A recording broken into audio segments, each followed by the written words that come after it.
Hello everybody, we just arrived here in Costa Rica, and after our very first week we've had a few surprises and a few shocks, and certainly a bunch of wow moments that we want to share with you.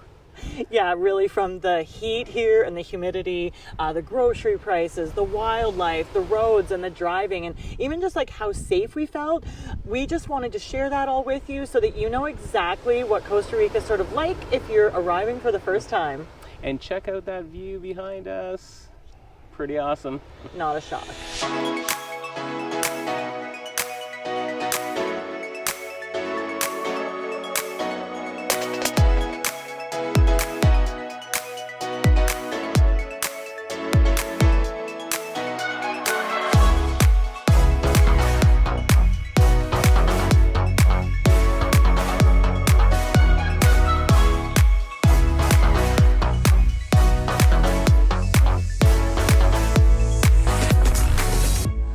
Okay folks, we're going to start off by talking about something that everyone always wonders when they go to a different country. How safe is it? Yeah, and I think we could honestly say from the moment of arriving here, we have felt very safe. At night, we haven't been out a lot at night, but certainly just like being anywhere in the world. I mean, if we're staying on main streets, we did walk the main streets after dark. We feel completely safe. I wouldn't go down necessarily any dark alleyways or anything else, just as I wouldn't do at home. But we felt really comfortable upon arriving. Yeah, no issues at all. And like anywhere you are, be careful with your surroundings, your wallet and all of that kind of stuff. Bottom line, we felt extremely safe walking around day or night.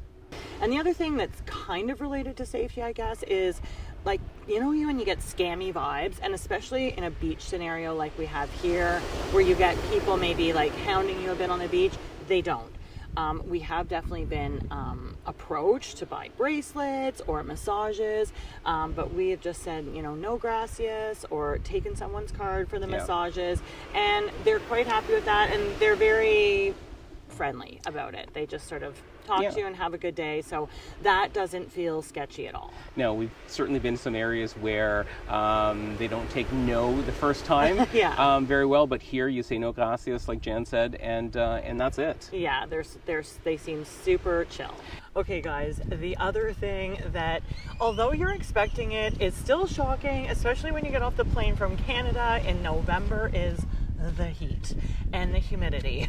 Yeah, it's definitely a real thing, and it hits you in the face as soon as you get off the plane. It really does. Even the airport, it's a little bit air conditioned, but we got off on the tarmac, and right away you felt it. Now, what we understand is, especially here in the Guanacaste region, is that humidity is real in November and December. And then I think after that, from what we understand, maybe it gets a bit drier, but we can only talk to this heat and humidity here at the end of rainy season. Yeah, and I'm absolutely loving it, because when we flew out of Toronto, there was snow on the ground and the plane had to be de-iced.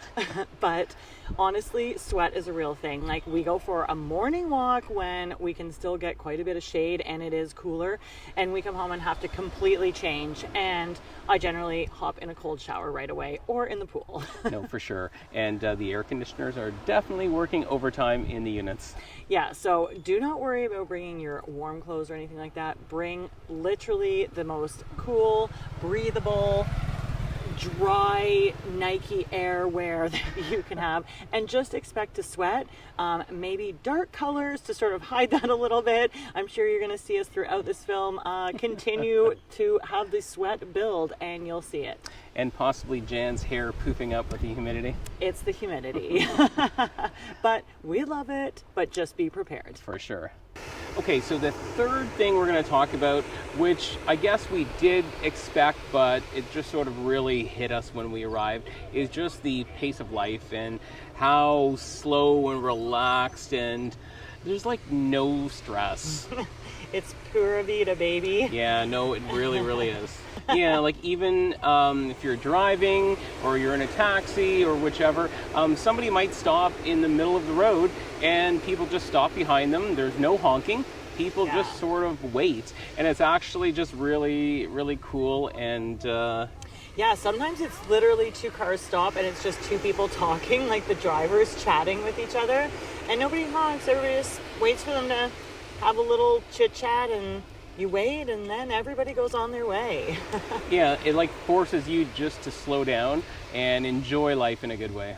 It does. And like we talked before about the heat, I mean, maybe this plays into it because you don't want to move fast. It just gets you sweatier faster. So even what we've noticed with workers, they seem to just take some more breaks in the shade. They move a little slower, and we definitely don't see that as lazy. We see that as that is the pace that you want to operate in this heat, and it's sort of that island vibe. Even though we're not on an island, it's definitely that island time. Yeah, one thing I really appreciate, and even compared to Southeast Asia, is there's no honking. Like, people are not honking their horns. Like, you rarely hear a horn honk. Yeah. And it's, it's just very relaxed. Yeah, even the driving's just a little bit more relaxed, but we'll talk about that in a bit. Okay, now we got to talk about the beach. One of my favorite things. Absolutely. Now, I wouldn't say this is so much of a surprise, but you never really know, or I feel like you never really know, how warm the water is going to be, and this water is... It's so nice. It's just refreshing enough, but definitely not cold at all. Yeah, and I love the black golden sand. It is so beautiful. Yeah, if you're a fan of those really golden beaches, that's not what you're going to find here in Coco. It's a darker sand, so when you leave the beach, your feet always look dirty until you rinse them off. But the one thing that I was truly surprised about is I just thought we would see more people swimming because the temperature is really nice. It's so warm out. In other places we visit, you see a lot of morning swimmers, evening swimmers. Now, there's way more people out today actually than there have been in the last couple of days.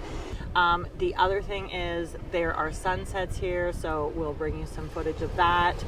We've had some hit and miss sunsets because it is the end of rainy season, but man, the sky goes so golden and it's so beautiful.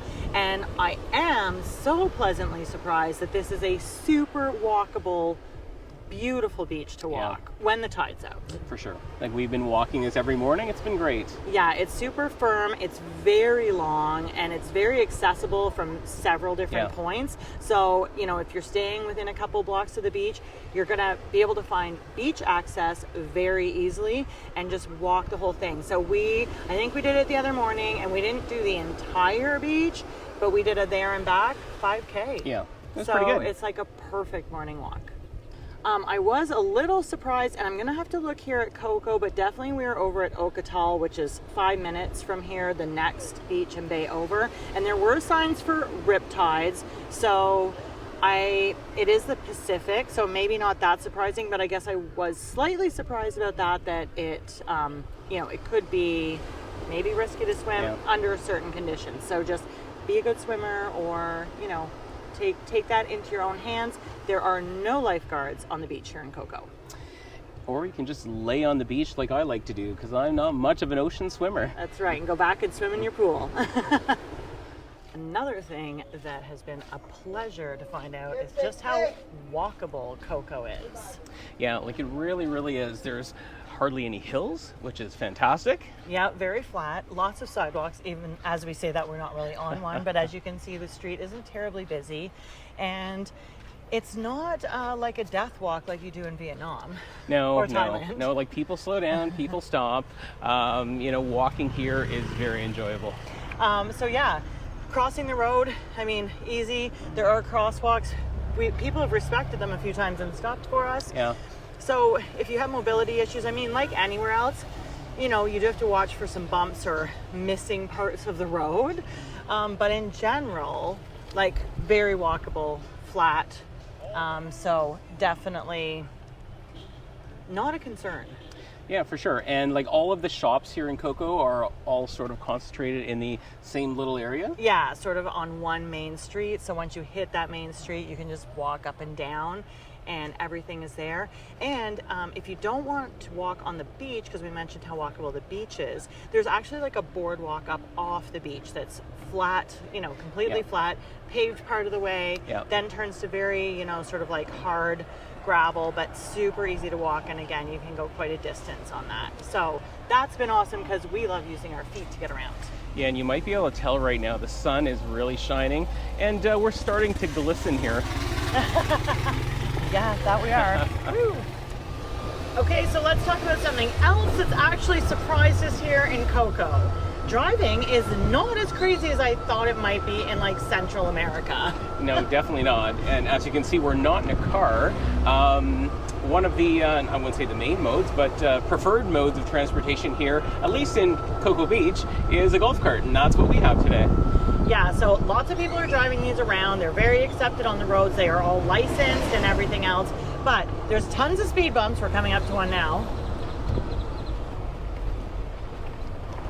They are everywhere, so look out for those. Also the roads, as far as the roads go, what we've seen in town and from the airport to Coco has been very much paved, certainly some potholes and whatnot, but not terrible. However, it seems even in our neighborhood, as soon as you kind of get to the end of the main stretch and you're about to head up the mountain or into the country, it goes to gravel. And those roads look like they could be just treacherous when it rains or in the rainy season, because proper ditches don't really seem to be a thing around here, nor do any, like there's no place for runoff on these roads. But, oh, that's like the first honk. And I just want to point out that honk you just heard was, he was stopping to let some pedestrians cross. So he was sort of letting them know, like, hey, like, look here, I'm going to let you go. So I'm just going to show you, because as you can see, like the road's pretty decent here in town. We've got 2 lanes. We've got the speed bumps keeping everybody in check, doing a nice slow pace. And then as far as the drivers, I will say, I think we said it before, they do seem quite courteous. They'll stop, they'll let you get out. Nobody seems to be crazy, but we have heard there's a lot of accidents that do happen. So just be very mindful, but it's completely doable to be driving here in Costa Rica. We're on the same side of the road. And are you doing a U-ing here? Sure yeah, am. we are. Okay, car coming. Oh, vultures. And that's how you do it. Yeah, so pretty easy. I mean, of course, we're warming up here in a golf cart. We'll let you know. We're still deciding. We may rent a car to go off on an adventure, and we'll let you know how that goes. But our first impressions of the driving are we are not scared, and we do believe it's quite doable. Yeah, for sure. We will cover costs later on in another video. However, renting a car and a golf cart is quite pricey. Definitely is. So yeah, more on that in future videos. And we're just gonna keep cruising around here, but don't be scared. Okay, we're just gonna put your mind at ease, especially if you're just gonna be in town and want to rent a golf cart. I don't think anyone would have a problem. You don't have to be nervous about it. And the same would go for a car, at least in town. Okay, so the other thing we wanted to tell you about was the grocery stores. So what's shocking is not so much that we have some beautiful grocery stores, although we were concerned. We didn't really know what to expect coming into these towns, and it really depends on the size of town you're in. Coco is a big enough town that we've got a few bigger grocery stores. The Auto Mercado here behind us is known to be one of the more expensive grocery stores in town, a little bit more pricey, but it has got all of the things you want. Your peanut butter, we've seen your maple syrup from Nova Scotia, Canada in here. So you're gonna find all the things you want, and it's got pretty good produce and meats. So we're gonna take you inside. What did surprise us is it's pricey. We knew it was gonna be pricey coming in, and I think what we're finding is actually the prices are around Canadian prices for your basics. But then of course your imported goods, they are super pricey. Okay, so I just found Mitch, and he found some Lay's chips as an example. Mitch, how much were the Lay's? The Lay's chips were $6, and they were 30% off. So that's $6 with the 30% already taken off. On sale, so. And that's $6 Canadian. That pays to eat healthy here. They've got everything though, eh? They even have the Christmas stuff out. You can get a large cast iron dishes. I mean, they do have, in Liberia, there is a Walmart, and there's also a Costco. And apparently our Canadian Costco membership would not work here in Costa Rica, but I mean, if you found a friend with a membership, maybe you could go shop there. So there is Walmart and Costco in Costa Rica. Oh wow, for a meat thermometer. Y'all know that we travel with a meat thermometer, and we almost thought it died the other day because Mitch dunked it in the sink by accident, but it came back to life. But it's good to know that if it died, we could get one. All right, so here we have some skinless, boneless chicken breast, which is one of our go-to items. 1.85 kilograms for $30.50 Canadian. Okay, we're doing a couple of costs, but we do a full cost breakdown in another video of everything we spent at the grocery store and all that kind of stuff. But I just want to show you. So eggs is interesting. Eggs are priced by weight. And here I have a 6-pack of eggs for 925 colones, which translates to $2.59 Canadian. And here's another 6-pack for 908 colones. So it's all based on weight and like different sizes. So they have 30 packs, 15 packs, 60 packs of eggs. It's pretty cool. But yeah, like Mitch said, don't forget subscribe if you like this, because we do full cost of living, our accommodations, our groceries, what we spend in restaurants always once we're done our month in every place that we stay. So hit that subscribe button. Beautiful grocery store. Okay, so alcohol is expensive, but look at the selection. There is so much. And this is just the cold alcohol. Yes, yes. Okay, just another example. So one of the local beers, Imperial, they have a couple different kinds, but 5,200 colones for a 6-pack, which translates to $14.50 Canadian. So not that cheap. However, there are a couple of different grocery stores you can shop at, and prices are a little bit different, and you can find cheaper prices on food and alcohol at different places. But this is one of the popular grocery stores here. So this is apparently one of the more pricey ones. We're going to take you to a little cheaper one to show you the difference, because I think we're just going to go maybe pick up a little bottle of wine. Okay, so interesting. So they have like roasted chickens like we buy back home at Costco or whichever grocery store. So 3,490 colones, so $9.77 Canadian. Oh, that's actually really good. Wow. Oh, it's 30% off today. Oh, that could be why. The normal price is $49.90 colones. So normal price is $13.97. So that's basically on par with Canada prices, maybe slightly more. I will fully admit that almost everywhere we go in the world, even though it is like this all the time, like you really can just feel at home in the grocery store. Yeah. There's a whole bakery section with donuts and croissants and buns, just like you would have in any grocery store back home. So, surprised, not surprised. The other thing that I guess maybe I'm not surprised, but I'm kind of surprised, is like in Costa Rica, you got to bring your own bags. There are no plastic. And it's noticeable because you don't see plastic bags flying all around the city and the town and rubbish like that. So, way to go, Costa Rica.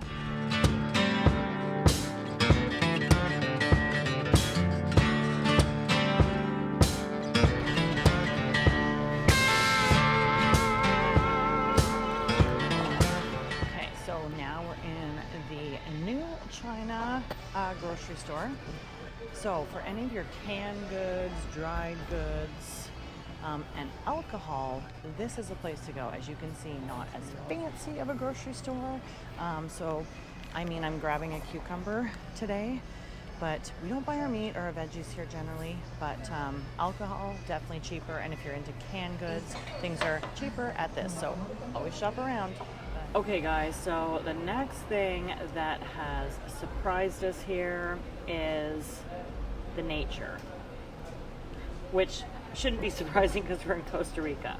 But to be honest, for me, we've been here like 5 days now? Yeah. I haven't seen a monkey.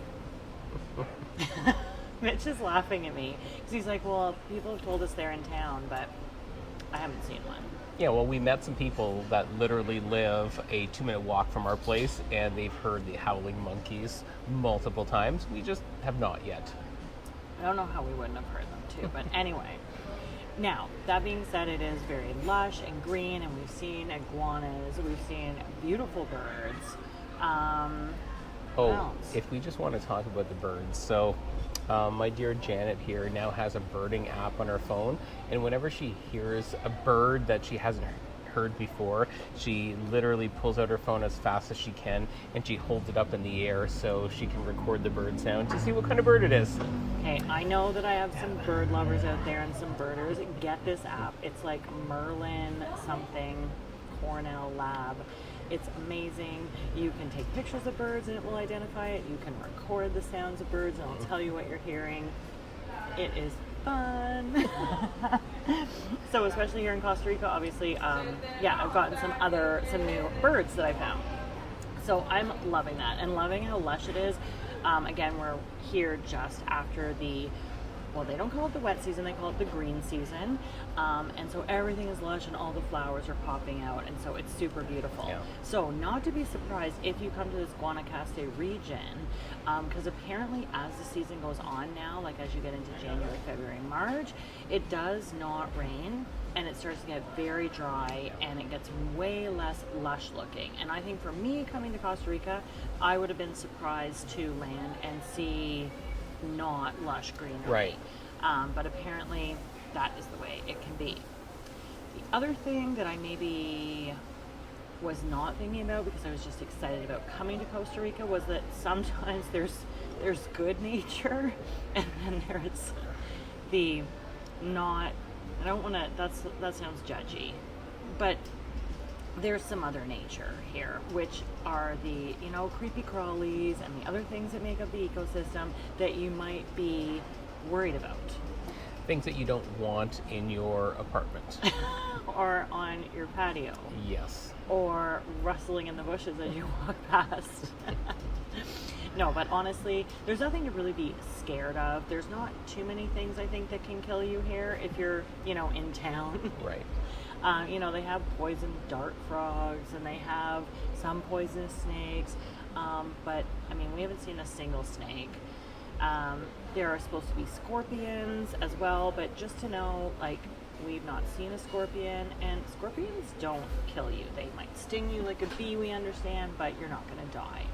So, yeah, if you can handle a little cockroach and the iguanas, they scare you when they rustle because you didn't know they were there, but that's just because you scared them. So Totally harmless. yes. So anybody who's really nervous maybe about the big bugs or poisonous things, I would say don't really be too worried and don't let that steer you away from Costa Rica. All right, so the next thing we want to talk about is just the friendliness and the warmth of the locals. We have definitely seen that in the short time that we've been here so far. No, just honestly some really friendly gestures. We had that man who tried to help us with the foot washing station because it was broken. He actually turned his bike around and came over and didn't really speak English, but then he's like, oh, it's broken, and he wasn't looking for anything in return. So yeah, it just lots of smiles. Yeah, and I think just with the slow pace of life, people are just extremely patient. Like we mentioned before, somebody could be stopped in the middle of the road having a chat with someone else, and people behind are just waiting. They're not honking their horn. They're not yelling at them. It's just really refreshing. It does feel welcoming here for sure.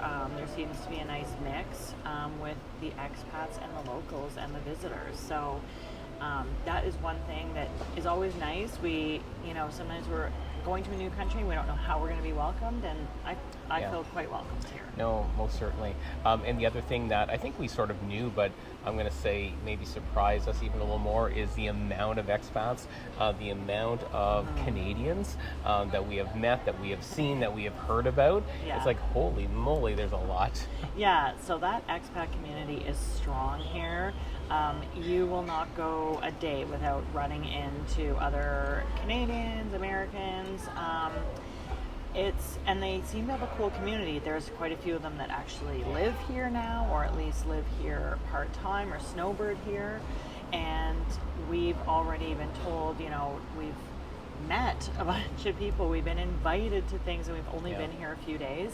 And as much as it's nice to be welcomed by the local culture, we find the reality is, now that we've been traveling for a bit, is it is nice to just have people from home, that you can sit and chat with, and that, speak your language, and it is a nice community. Yeah, it really is. And they're really helpful, just giving us tips and everything else. So that's another thing. If you're coming here, definitely you're going to feel right at home, because there's lots of expats hanging out. Like, so far, just the people, the culture has been amazing. I'm really, really enjoying it. For sure. Okay, so we talked about grocery prices, but we really need to talk about these restaurant prices, because we were sticker shocked a bit by the grocery prices, but we are way more shocked so far by the restaurant prices. Yeah. So right now we're sipping on just 2 vanilla iced coffees, and these cost just under 15 Canadian dollars for the 2 of them. They're delicious, but it's not cheap. Now, we also realize we are sitting here in probably a very touristy coffee shop, but I mean, really, it's a small town, and a lot of the restaurants are geared at tourists. So we will certainly try and find some local sodas. Apparently, anything that sort of has soda in its name is more local cuisine and maybe a bit more affordable. So we will hunt those out, but just be aware, the restaurant prices are even greater than the grocery store prices. Yeah, what we've found so far, and we've looked at menus at a bunch of different restaurants for like an entree, where whether it's spaghetti or whatever. Well, pasta, it's usually cheap, so. Exactly. That's roughly 25 plus Canadian per plate. And the other thing you need to be aware of is that number that you are seeing on the menu is not it. No, so they add tax, so the 13% tax, and then a 10% service charge, which is essentially the tip from what we gather. Right. We've been told if you get exceptional service, people might leave like another few dollars, but that 10% tip is automatically applied already. So you're looking at adding another 23% on top of whatever you're ordering at the restaurant. Yeah, so the other thing, like we mentioned, so 15 Canadian dollars for 2 iced coffees. So we like a glass of wine every now and then with a meal, and the average glass of wine at a restaurant is between 14 and 16 Canadian dollars for a glass of wine. Yeah, so not cheap. So if you're looking for a cheap place to get away on vacation, this might not be your place. Okay, so finally, we just want to there's a few other small things that I guess sort of surprised us. The first thing for me was that we can drink the tap water. I don't know if that's true everywhere in Costa Rica, but here in Coco, where we're staying, and our host does have a filter for the water, but you can drink the tap water, and that's just, it's so nice to not have to lug water bottles around or feel like you're adding to any sort of waste. So I was actually shocked by that. Yeah, no, for sure. We were expecting that we were going to have to buy our water and cart it over, and thank God we don't have to, because it's really hot. Yes, it is. I guess the other thing would be English is well spoken all over the place. Yes, most restaurants, grocery stores, there's at least some English that's spoken. So even though we're practicing our Spanish, their English is usually better than our Spanish. How about medical, Jen? Yeah, so from what we understand, again, we hope, touch wood, that we're not going to have to give you our first-hand experience here, but there is a medical clinic in town. There's a few different pharmacies. There's a doctor's office actually just down here from us, and we can only speak secondhand from people who have been here. Again, some Canadian friends that we met. that said that they have had to use the doctor, and it was fantastic experience. Yeah, great to the hear. Doctor, they were given like the doctor's phone number, they were given a ride home. Like, so I would not let that deter you at all. I mean, of course, have your medical insurance when you travel, but it seems like medical care here is nothing to be concerned about. In fact, it's very good. For sure. And then on the note of medical, and we talked about some of the critters, you know, we have the mosquitoes at home. Well, they're here as well. Yep. So if you're not putting on sunscreen from the sun, which is really a blazing hot ball in the sky, you're probably going to need to put on your bug spray of some sort.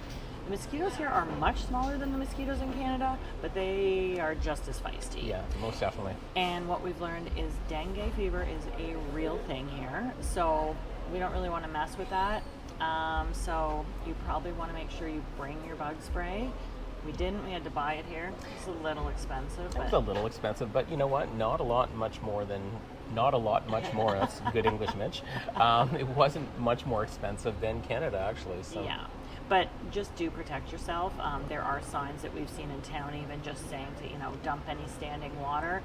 I'm sure as the dry season goes on, the mosquitoes probably drop.